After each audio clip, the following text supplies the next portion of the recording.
Good evening to one and all. I, Amol Puri, Head Publications and Documentations at IEEE Student Branch of Bharati Vidyapeeth College of Engineering, welcome you all to the third session of our flagship event, Innovicon 2.0 Track 1 Higher Education. The session aims to clear the air of confusion in the minds of graduate management admission test GMAT aspirants and guide them to ace the exam. GMAT is a computer adaptive test for admission in a graduate management program such as MBA. We have Ms. Parminder Kaur from Leverage EDU as the speaker for the session. Ms. Kaur has more than 10 years of experience in training students as well as teachers for GMAT and GRE examinations. She has executed over 15 teacher training programs across India, with certified teachers from the program being successfully deployed across the country. Ma'am, BVPIEEE is really grateful that you could take time out for the session. Now, I'll request ma'am to please proceed with her session. Thank you so much, Amol. So Thank you. Amol has given the introduction to GMAT in a very crisp way. I really like that. And welcome to all of you. I hope that today's session, clarifies all the doubts you're going to have. So the session is divided in two parts. I'm going to talk about the basics, which I feel you all should know. And after that, I will take your questions. So we will save the end time for questions, which Amol is going to read for me. So as Amol has said, that GMAT is a graduate management admission test. So this is a full form.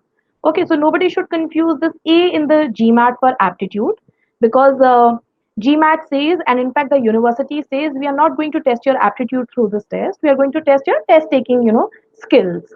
So GMAT is basically, I'll start with some facts and the objectives of the GMAT. So GMAT is generally accepted by the business schools for all management related programs, specifically for MBA. And apart from that, finance, marketing, other, all the other courses, universities generally ask for GMAT test. So let me start with the facts. So as Amol said, it is a computer adaptive test. So that means you're going to write it on the computer, and the test wouldn't be, the difficulty of the test will not be similar throughout the test, session. It will change as per your performance on the test. So that is what makes GMAT little different, and that is what makes it a very believable test for the universities because it gives them the right representation or the right presentation about the student. So how a student performs and how will a student perform under conditions where his test is changing as per his or her performance. So this is one thing about the adaptivity. So that means you're going to see mixed level of questions in your test. And the test starts with the average level questions. For every student, it starts with an average level question. So once I talk about the structure of the test, probably then I'll talk about the scoring and everything. Now, so as per the company which conducts it, which is GMAC, and one more thing here that I'm also going to give you the address of the official website from where you can download or you can try some free mock test provided by the official test maker. So the GMAC says the GMAC is the or the company which owns this test. It says that GMAC will assess the analytical skills, analytical writing skills, and problem solving abilities of the students. So for that, there are various sections which we will talk about, when we do the structure. So there are various sections in the test which basically assess the analytical skills, analytical writing skills, problem solving abilities of the students. The GMAT score is used by graduate business schools to make the admission decision. So that means your GMAT test will be a decision maker when you apply to various universities for your admission. And more than 2,300 plus graduate business schools around the world accept GMAT as part of the selection criteria. And now the Indian universities are also taking some of them, not all of them, obviously, are taking GMAT as the as the entry level test because of the standardization of the test, because of the kind of reliability it provides. So one of the famous name is ISB, which takes GMAT for the admissions. Apart from that, there are some colleges which have started taking GMAT for admissions. In that also comes Ashoka University and their YLP program, Young Leaders program, which may interest all of you guys. So now let's talk about objectives. So why are you guys writing GMAT? and what is the objective, what will it do when it is added into your profile. And when I say profile, that means, so when you apply to a university, you are a profile for them, your experience, your education, your extracurricular activities, all these, your interviews. So they decide on the basis of these factors whether you are an apt candidate for their GMAT program or not. So a GMAT has an objective in that, profile. So one of the objective is that, GMAT provides an excellent objective indicator of students' performance. So the university gets to know. So it becomes a very objective. It doesn't remain any more subjective. That whether the student is apt for the or competitive for the university or not. So it's a quite reliable and believable objective indicator. Moreover, it assesses the suitability of applicants for the graduate level studies. So, as it is said that it's a graduate level test, so there are some things which are of graduate level in this test: the understanding, the logicality, the analytical skills. So, this test helps in assessing these skills which the student must have acquired as per the university if they have studied in a bachelor degree program. For students, the advantage is it's a common platform. So if any of you has not been able to score well in your college, or if any of you has not done a lot of extracurricular activity, or if any of you does not have any vast experience, or for that matter experience, that GMAT can come to rescue you. Because in if you have written GMAT and your GMAT score is good, so that increases the weightage of your profile, that makes your profile more suitable for the university. Whereas for the person who has a very good, probably, college scores, school scores, experience, so GMAT is one of the components. Obviously, it is not the only decision maker, but it is one of the decision makers in your application. So this provides a common platform for each student who have not been able to perform well in the college exams or otherwise in life because of any X factor. So university is giving you a platform where you can prove yourself now, since you have the you should be given a fair chance. And lastly, it also leads to qualifications for scholarships. So GMAT can be one criteria on the basis of which the university can give you scholarships, because the universities can't give scholarship to everyone. It is basically given to either meritorious student or the needy students. So when it comes to merit, then GMAT can be one, obviously objective indicator for them to decide whether they are going to give the scholarship to the student or not.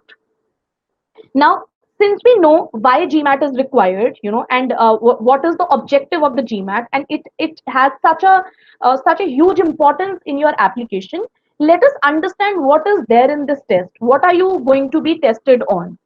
So here is the structure of the test.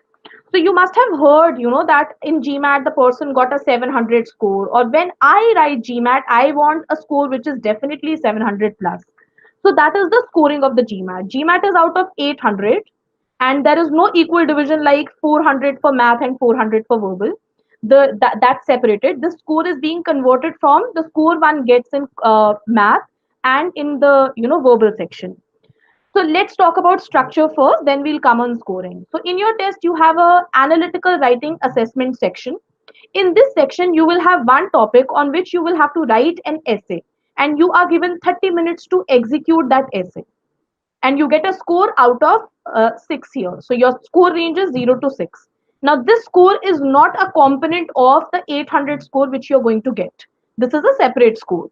The universities get the essay you have written in your test, and the universities can also read that essay. So it's quite important. We must take it seriously. Now, the second section, or one of the sections, I'm not saying second section because there is an order which you can choose. So there are various orders, as per which you can take the quant first, verbal first, or AWA first. So one of the section, or the second section, I can say, is integrated reasoning. In this part, so as you must have you could make out that reasoning means you have to reason out, logical reasoning, logical ability. So that is what happens in this section. You have 12 questions. Teachers generally call them items, for the reason because each item of integrated reasoning will have sub items. So that means, whereas you will have total 12 questions, but including the sub question, the questions can go up to 24 or 26. These questions are based on four topics: multi source reasoning, so you have to read at multiple places and then reason out the answer. Graphic interpretations, you have to read the graphs and find out what will be the answer. Two-part analysis and table analysis. So two-part analysis is you get two arguments which you have to analyze and get the answer. And table analysis is somewhat like graphic interpretation. So integrated reasoning is basically the mix of your quant and verbal section. So it gives an idea how the student is in deducing or extracting information from the given tables and graphic interpretations. So again, the score is from 0 to 8 or 1 to 8, you know, and it is not part of your 800 score. So integrated reasoning score and AWA score are separate and are not part of the 800 score. Okay.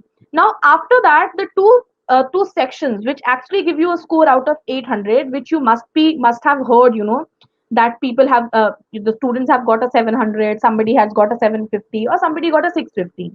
So that is generally out of, I mean, that is actually out of the quant and the verbal section. So the quant section is the math part, where you have 31 questions which have to be, attempted in 62 minutes. And these questions are based on two main topics: data sufficiency and problem solving. It may seem easy, but it is not actually very easy. Obviously, math is little easier for Indian students as compared to verbal, but it's very competitive. It may not be like a CAT exam, which we write for, Indian MBA schools, but not that as difficult as CAT, but it's not easy, because it gets harder as you move ahead. So if you do better on the question, your test by the end will be very hard. So the score range here is 6 to 51. That means the minimum you get is 6 and the maximum you get is 51. That is then converted to a score which actually comes out of 800. And the same score range applies to your verbal section also, 6 to 51. So a score from 6 to 51 is converted into a score which is out of 800. In the verbal section, you have 36 questions and you have 65 minutes to attempt those questions. The three categories you get to see in verbal section are reading comprehension. So they assess you on your comprehension ability, logical understanding of reading comprehension. You get to see questions based on critical reasoning. And the third category is sentence correction. I'm also going to show you some questions of sentence correction so that you get familiar with the question types which are tested in GMAT. So I will do two questions. Probably I'll solve it for you. You guys can solve it, with me while I'm doing it on the screen. So this is about the structure. So you can be mentally prepared. This is what you are going to see in the test, and this is what you're going to be tested on the test. So there is nothing which you basically need to learn for this test. So this test on the things you have learned till now. Okay, so the natural ability on the quant, which is math, and the natural ability on the verbal, and obviously a bit of logical part also, for which you need to have a teacher. You need to have a way to solve that question. Understand what are the do's and don'ts of this test, and understand what are the restrictions and what are the freedoms we have in this test. Let's move ahead and understand what is the importance of the test in your overall profile. So I have made a rough pie chart. This is not, I would say, 100% representative of the importance of GMAT in your profile, but somewhat. So basically, when you apply to, apply for master's program anywhere, even in India, or specifically if you apply abroad, then universities look at 4 to 5 parameters. So first one is your ACADS. So for MBA program, since all of the universities will definitely ask for experience, so the importance of ACADS get little reduced, because your experience matter more than ACADS, the kind of experience, the kind of exposure you had. But if you are going for a MIM program, which is a master's in management, then your acads and experience can be, it can be equated. Whatever, the importance will be similar. And if even if you don't have experience, it will be fine, because master's programs are open for all students. It's open for experienced and non-experienced both. So if you are, I'm talking about MBA program. So if you're applying for a MBA program, the importance of ACAD in the overall profile is between 20 to 24%. So your scores will be that much percentage of the overall profile. After that, your experience matters a lot. in the MBA program. So they want a minimum 2 years of experience, from each candidate if you're going for a MBA program abroad. But if you're going for an MBA program in India, they don't ask. It's not a mandate. If you have experience, it's better. But if you don't have it, that's also fine.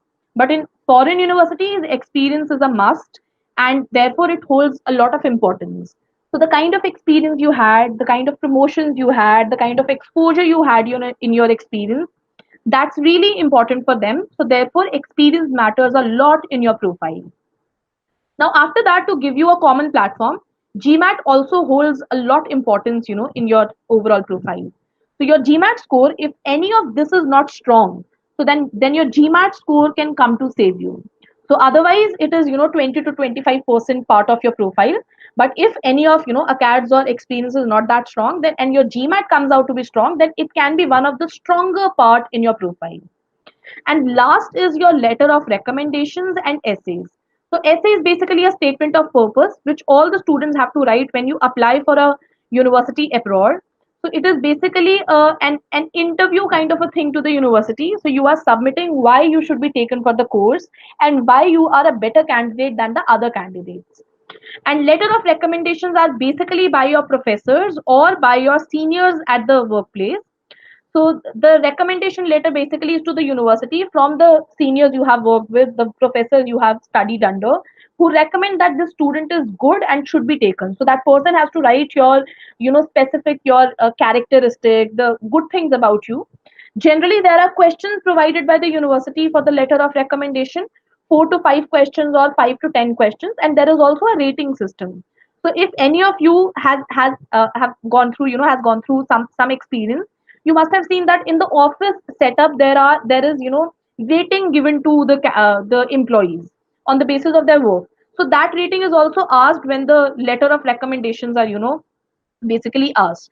So the university, you have to feed in the email ID of the person who's going to recommend you, who's going to write a recommendation for you, and the university will send the email to the person directly, and that person will fill in your recommendation letters.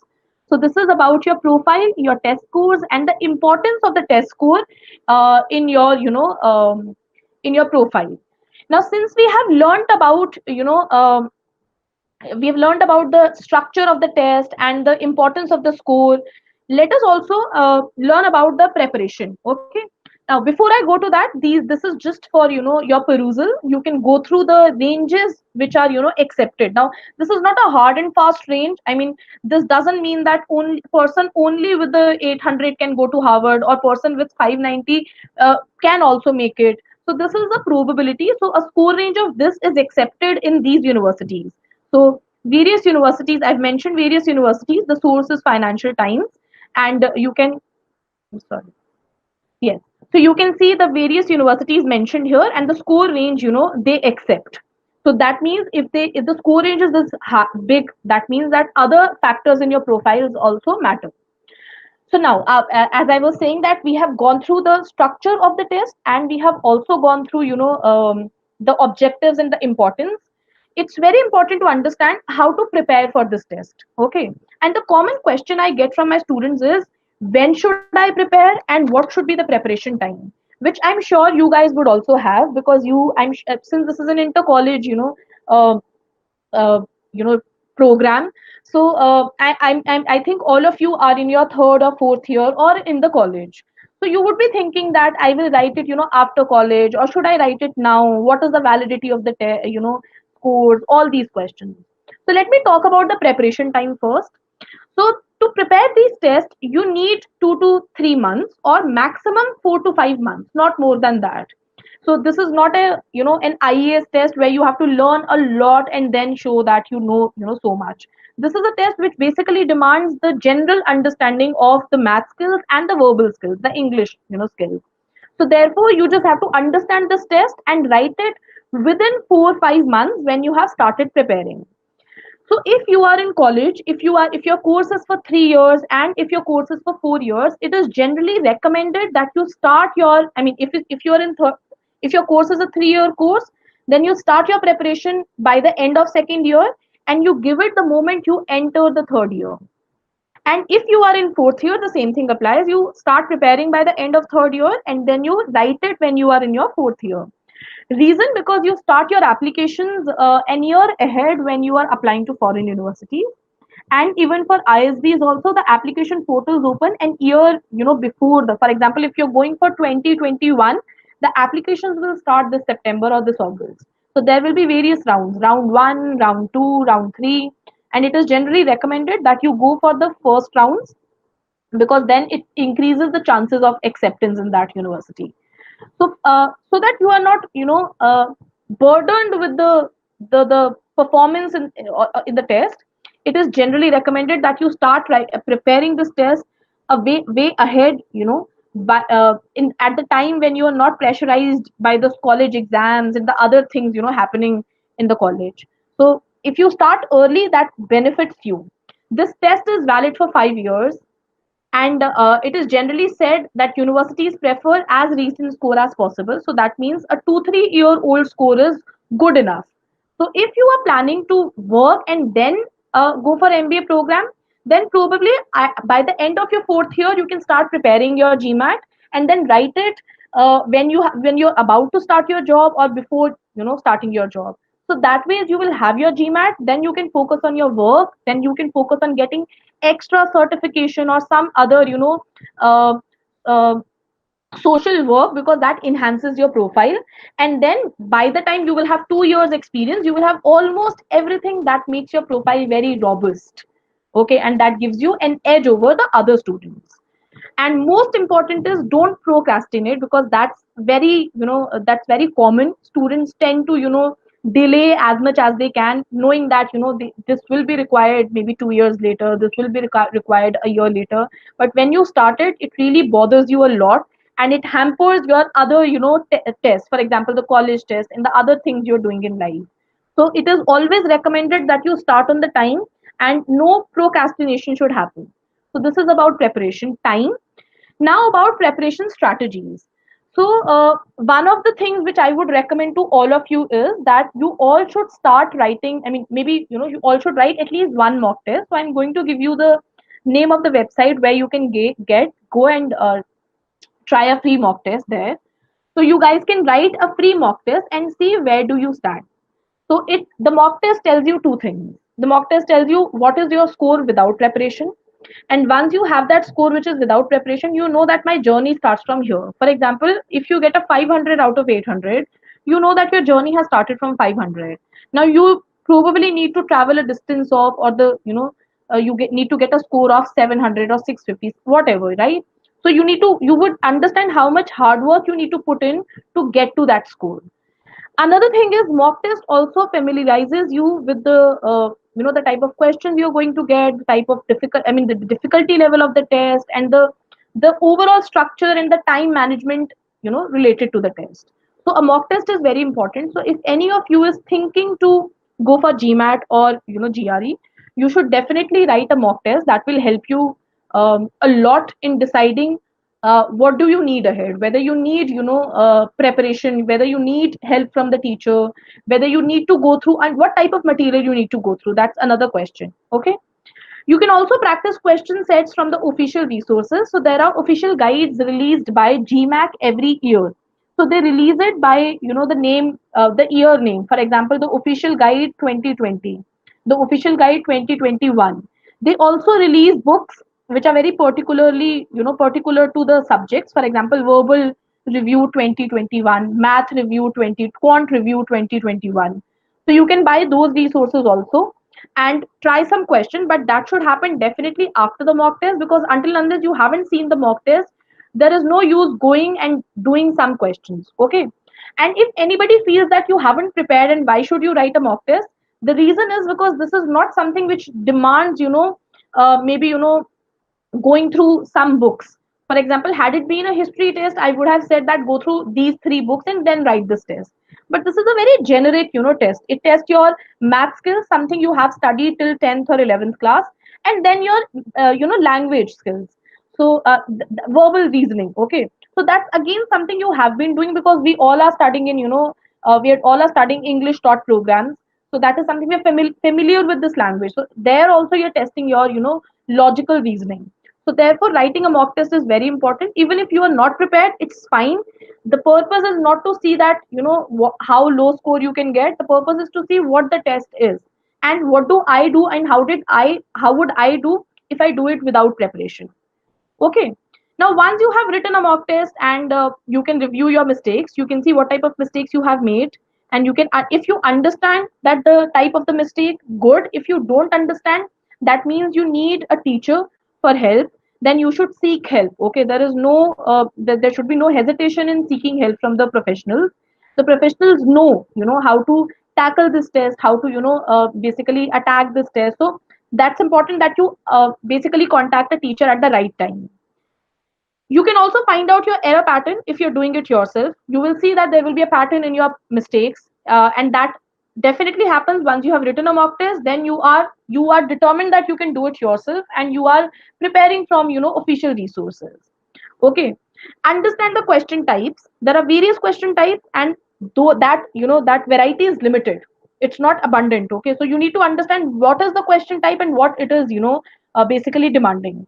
So understanding that, knowing that, you can then probably improve your score in these tests. And last, and obviously not the least, seek help if required, because that's very important. If you don't seek help, you do it yourself, then you can probably eventually ruin your test. So that's not advisable. So ask teachers, ask the expert how you can get better. You can also take a trial session with us. So at Leverage Edu, you can contact us. So we have an official website with our name, Leverage Edu. You can contact us, and we do provide trial sessions for students to understand how the test should be, how the question should be, basically attempted. And if you like it, then obviously you can join with us too. Okay, so let's try two of the questions. So you must have, maybe made a note when I was talking about the structure. So one of the topics in your sentence, in your verbal, is the sentence correction. So you get 13 to 14 questions related to this topic in your verbal section. So I have given one question, which is of, I would say, an average level question for your experience.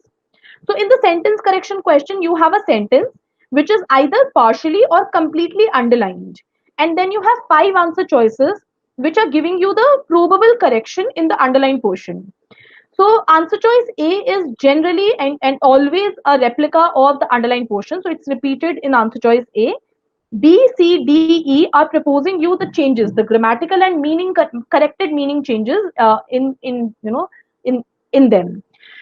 So since A is not no change, so that means A can be correct multiple times in your test. So you can't doubt just because it's underlined and say that it is wrong just because it is underlined.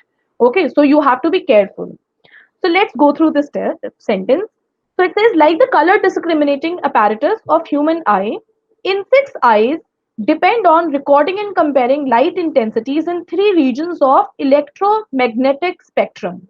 Now I know you how you guys must have gone. So you would have quickly read the answer choices and found out that either C, A, or E is the answer. But this is not how we approach this question.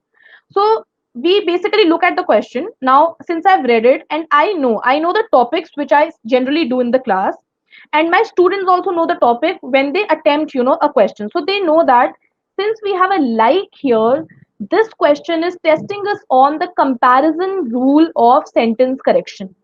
So comparison rule means we have to compare similar items. So like means we are comparing nouns. So in this case, the comparison is between color discriminating apparatus of human eye directly with the insect eye.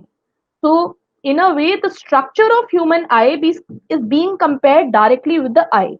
Now that is completely wrong when you are making a logical sentence.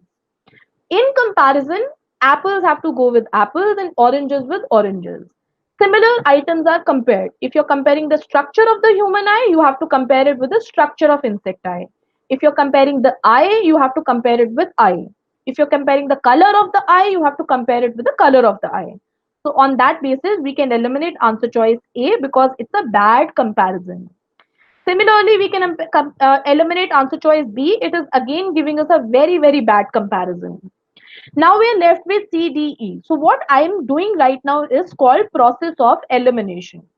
So what happens in process of elimination is rather than jumping to a right answer, you basically eliminate wrong answers and understand what is wrong in the test, because that also enhances your skill level, your skills, and make sure that whatever you're left with has to be the correct answer. Okay, whereas we don't leave it just like that, we read that too, and we make sure that the left answer choice is also grammatically and meaning wise correct. Now let's go to C. C says that of an insect. Now does that refer to definitely the apparatus, but what of an insect, right? In the original one, we were comparing eyes, the structure of the eye with the eyes, right? So this goes quite random and quite ambiguous. So therefore, we can eliminate C2 because it doesn't give us any precise meaning.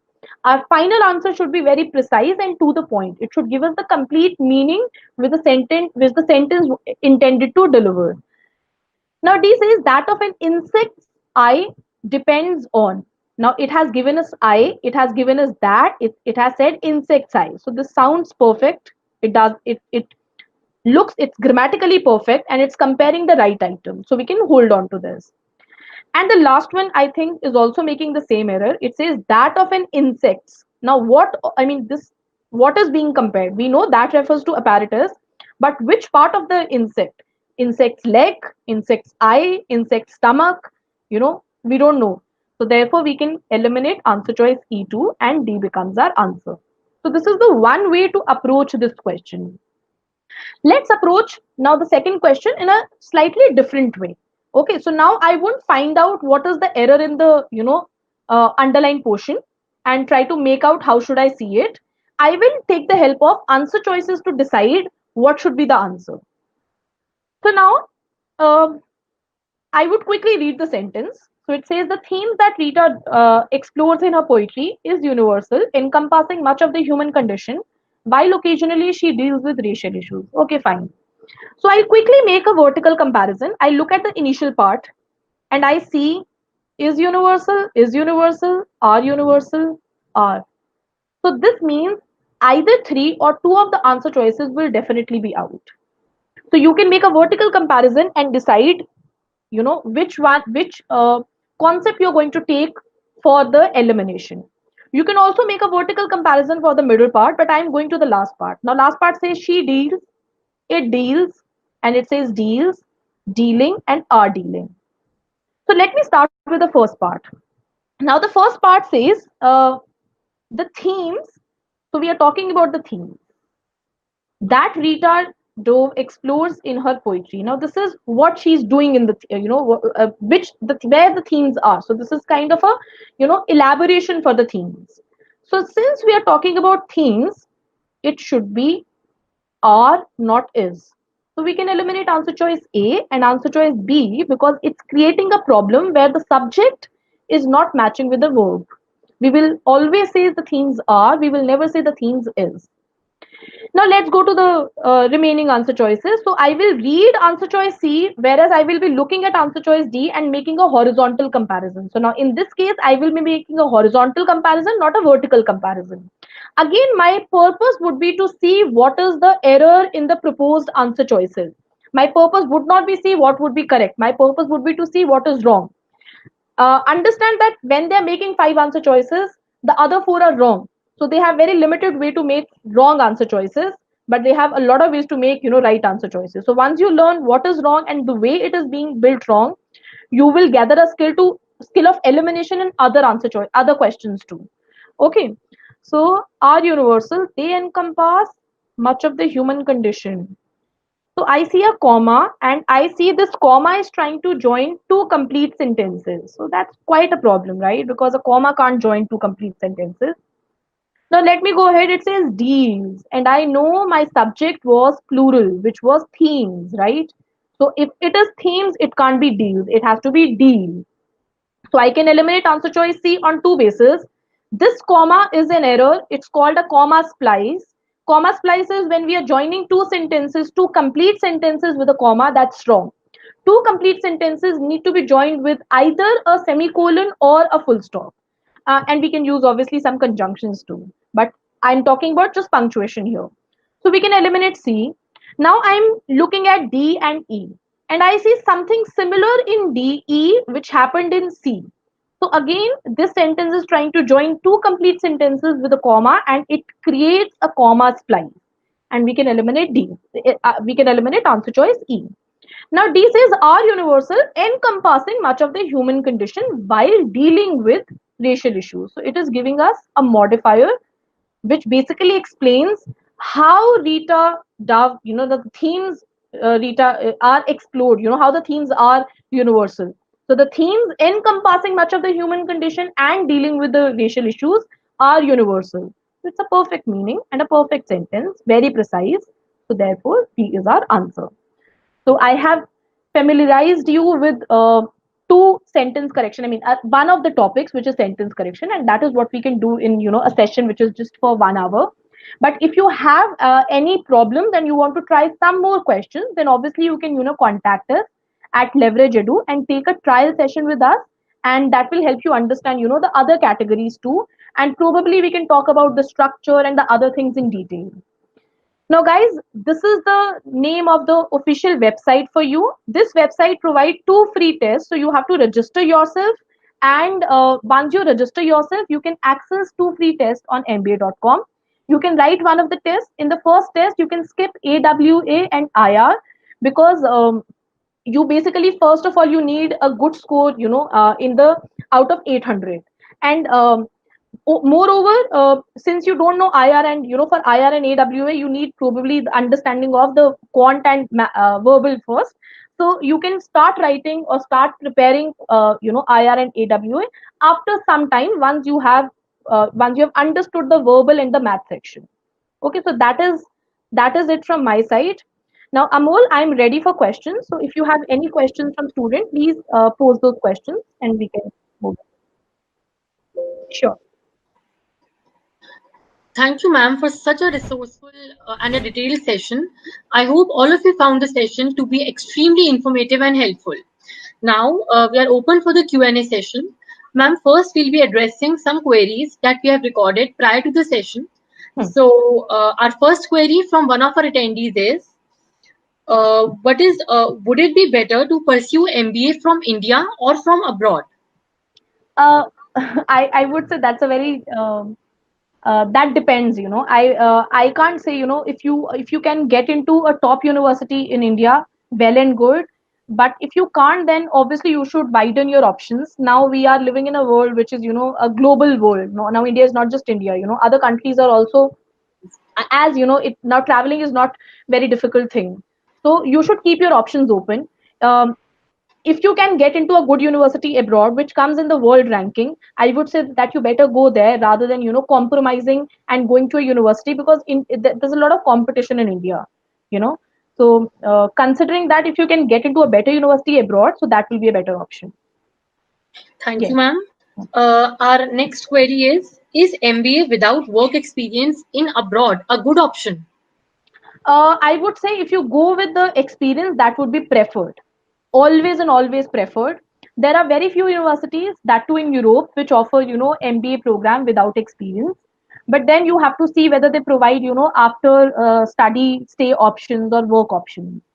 Generally, the universities which require experience, they're very competitive and their market value is very good. So I would recommend that you go for MBA which requires experience, because that actually teaches you something more than what you're going to learn in a normal MBA program, which is which is for freshers. That's like a management program, masters in management program. Okay, okay, ma'am.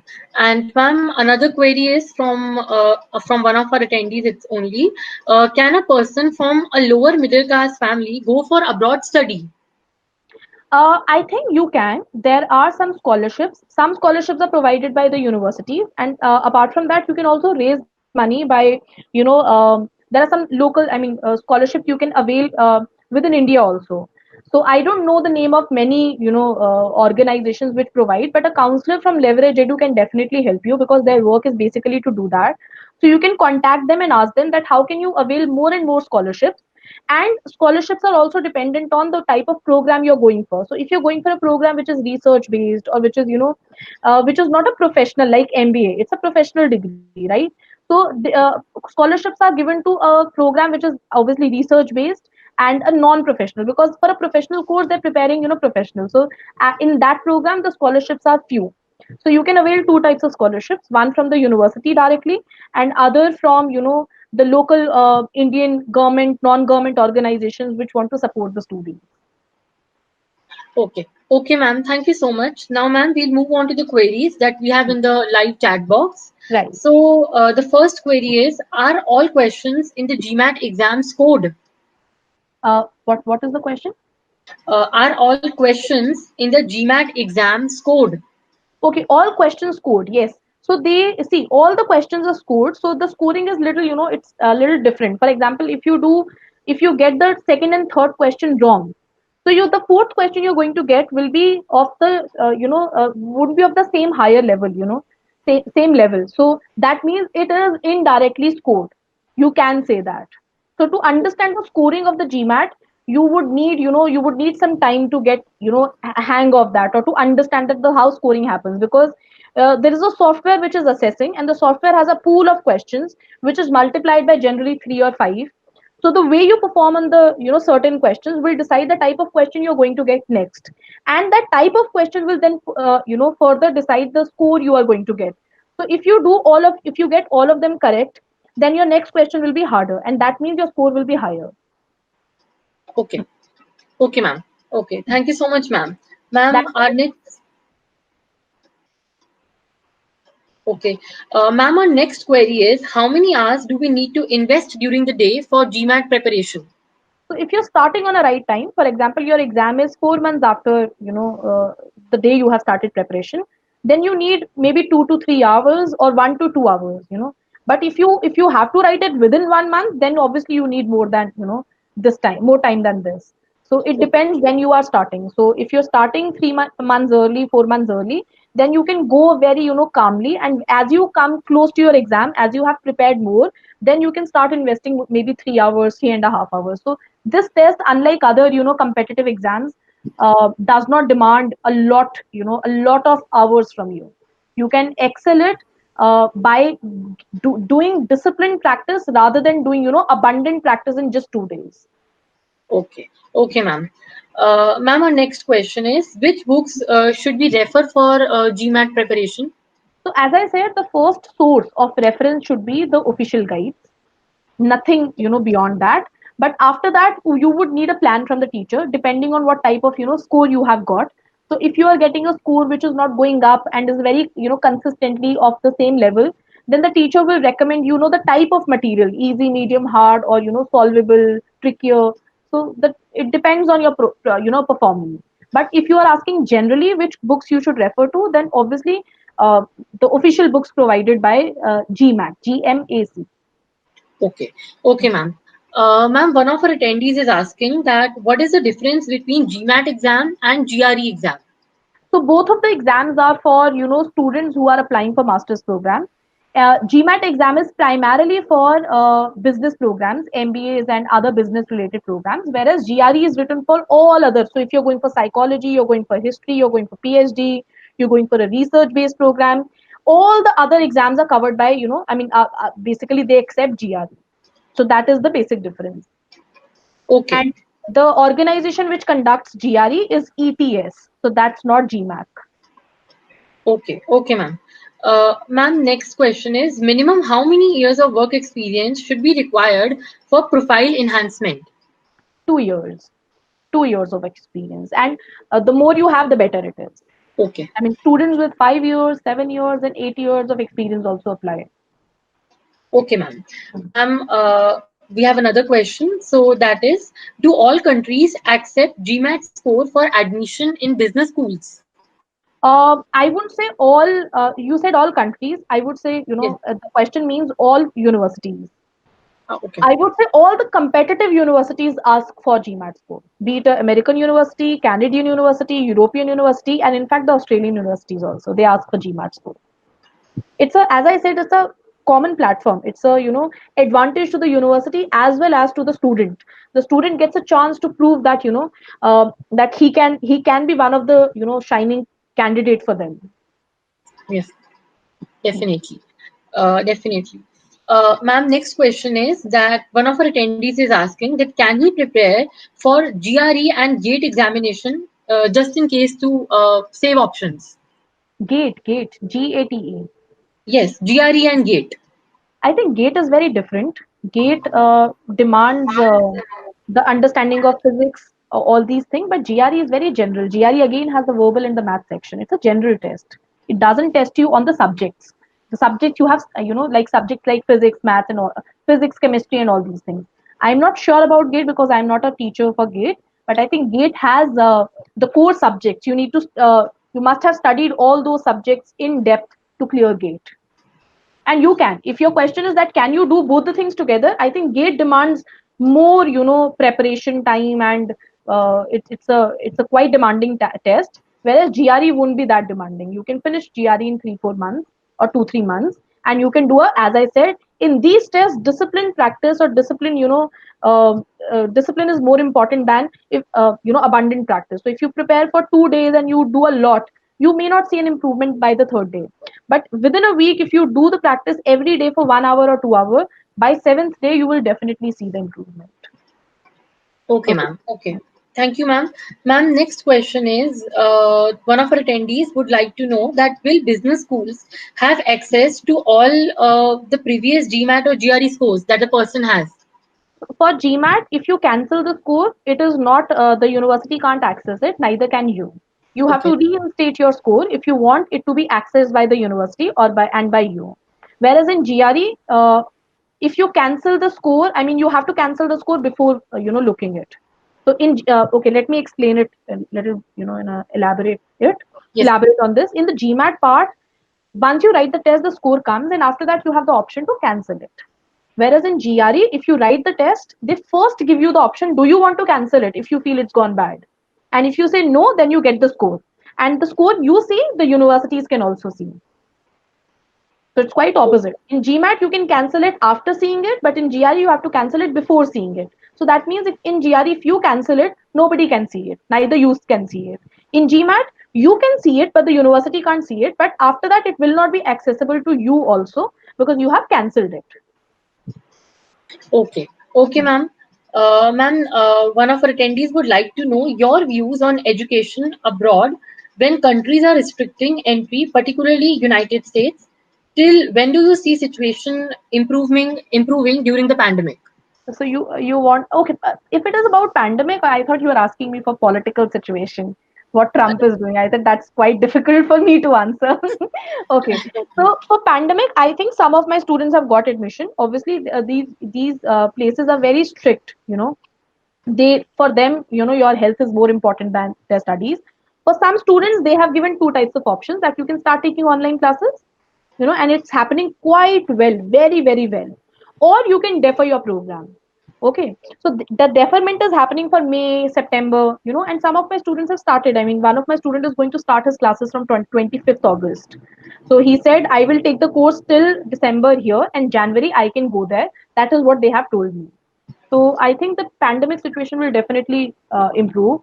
If you guys are in third year, fourth year, and if you're thinking for next year, the situation will be better by then, obviously. Okay, okay, ma'am. That's great to know. Ma'am, as of now, our queries for the session, we are done with the queries for the session. Hmm. I would like to say it was really an insightful session, and the session was really detailed. And one thing that I personally liked during the session was that when you explained the test structure, it Hmm. was really detailed. When you explained the analytical writing, the assessment, verbal part, Hmm. I found it to be very really resourceful and detailed. Thank you so So much. yes, Thank you. ma'am. Yes, Thank the you. session Thank you, was, Amol. Thank you, yes, Amol. I hope the students also liked it, but there are a lot of questions related to, the test. And I can't also cover all the things I've learned in 10 years just in, 1 hour. So if you have any problems, any questions, feel free to come to us and feel free to, contact a teacher and an organization, so that helps you eventually it helps you, understand the test better. yes, Hmm? definitely, ma'am, definitely. Thank you, So Amol. Thank you so much, ma'am, for giving time out for the session. It Thanks to was you really guys. nice to have you on board. All the best, guys. All the best to you too. You're doing wonderful job. Thank you, ma'am. Thank you. Thank you. Thank you. Bye bye. Bye, ma'am.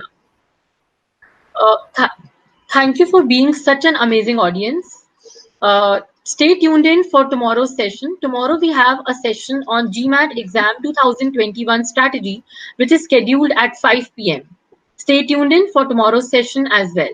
And don't forget to like our video as well as subscribe to our channel. Thank you so much.